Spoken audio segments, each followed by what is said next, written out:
I'm confused as to why you don't think that taking the institutions that we have, which you say are already too politicized, and saying let's replace the career bureaucrats with overtly political actors, how that gets us any closer to the scenario you're drawing up. I didn't say replace bureaucrats with different bureaucrats. I said reduce the number of bureaucrats. David Pakman gets totally wrecked by this Tony Kinett guy. This is beautiful to see. David Pakman tried to resort to his typical weaseliness, but it was a total fail. Let's see how this goes down. Tony, part of this Harvard youth poll says that confidence in public institutions continues to decline among young people. What do you think needs to happen to turn that around? Well, a few things. Number one, these public institutions that have taken the trust of Americans and thrown it away need to be reevaluated in the amount of power that they hold. They need to be reevaluated in the structure with the unelected bureaucrats that staff a lot of these institutions. For example, I was going to say, give us an example of. Right. So, for example, in my field, the Department of Education, which has governed by fiat over the last several decades, quite honestly, that has basically written all of these very weird and not scientifically backed rules as far as academia and education is concerned for states to receive education funding, that creates, quite honestly, a spaghetti bowl of laws and regulations that intertwine with each other and create a large mess. So when the system goes wrong and creates some type of backdoor regulatory flag that you have to jump hoops through, you lose a lot of trust in that institution. And so there needs to be a reevaluation of this fourth branch of the government, this administrative state, this Wilsonian idea that has been an abysmal failure in the United States. And David, your thoughts on that, your reaction? Yeah, I don't.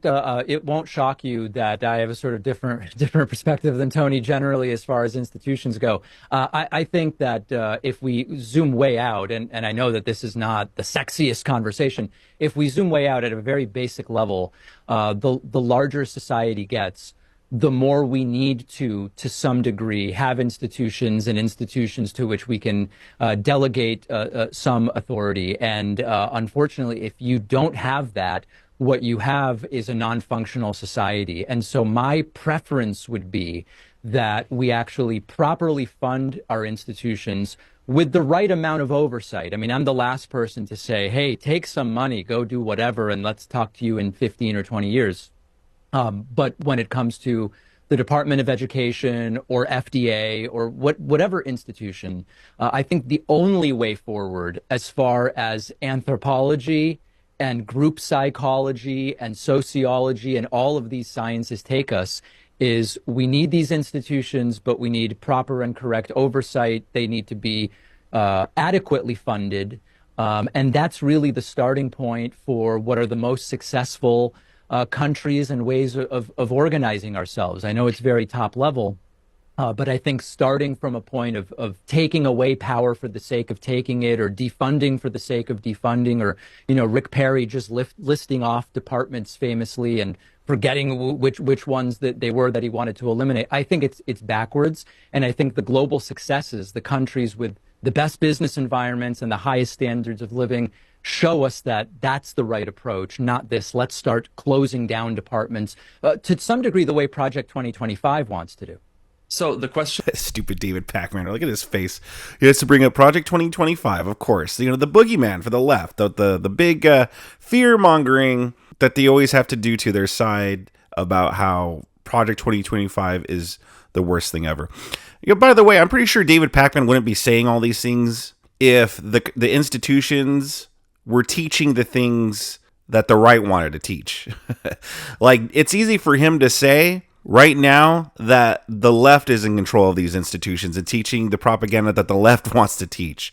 I'm pretty sure as soon as the right wants to start doing things, or the right take over and wants to start implementing things, I don't know, maybe like hanging up the 10 Commandments in classrooms or something, I'm pretty sure David Pakman would be quick to change his tune. What do you guys think? Let's continue. I have for you is that in the same branch of concern that the executive branch of the United States is increasing its amount of authority unilaterally, that you would also increase the amount of authority with the executive branch through these bureaucratic organizations that answer to the executive branch. What authority needs to be delegated? That's not at all what I said. No, certainly not. But my point, as I mentioned, was a broader one. Certainly nothing in what I said is give the president as an individual more power. And in fact, if we learned If we learned anything during the Trump presidency, it's that a lot of people on the left came around to what some on the right believed, which was, hey, maybe our checks and balances aren't strong enough. Maybe we don't want so much unrestricted power. But my point was a different one. I won't make it again to not bore the audience, but it has nothing to do with presidential power. Who appoints the bureaucratic heads of those organizations? The president appoints some of them, but as we know now, what Project 2025 wants to change is taking what are career bureaucrats that are non-political in their public-facing roles and actually make them even more of them political appointees. So it sounds like what you're advocating for, if I understand correctly, is going the opposite way of what Trump and Heritage and Project 2025 have said they want to do. If I understand correctly, I'm sure you denounce Project 2025 on that basis, right? I'm confused as to what it is that you're suggesting Project 2025 has to do with my question regarding the administrative state appointed by the President of the United States.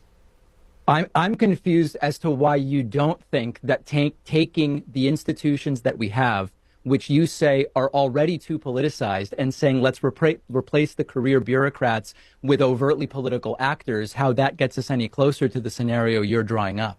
I didn't say replace bureaucrats with different bureaucrats. I said reduce the number of bureaucrats. I don't know where you're getting like that I'm throwing down the Uno wild card and just changing the color of the bureaucrats. That's not it at all. I suggested that the administrative state, the Bismarckian progressivism that failed in Germany, is failing in the United States. And that by suggesting that the sciences are necessary, that anthropologically, psychologically, sociologically, that as society grows, we need to delegate authority is very weird and strangely 20th century dystopian. Wow. That was amazing. Who is this dude? Tony Kinett?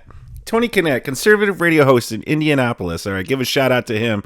That was a beautiful ownage by this Tony Kinett on that slimeball weasel David Pakman.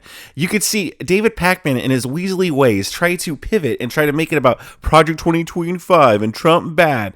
And this dude was just like, what are you talking about, dude? That is not what I said at all. What does that have to do with anything that I said?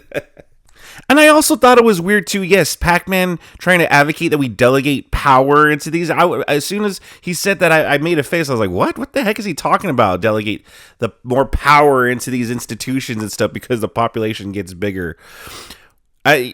Just wacko stuff from Pakman, but I just love how he tried to use his sliminess to try to weasel his way out of this and to make it into something else. And this Tony Kinett just totally shut him down and was like, what are you doing, dude? What are you talking about? That is not what I said.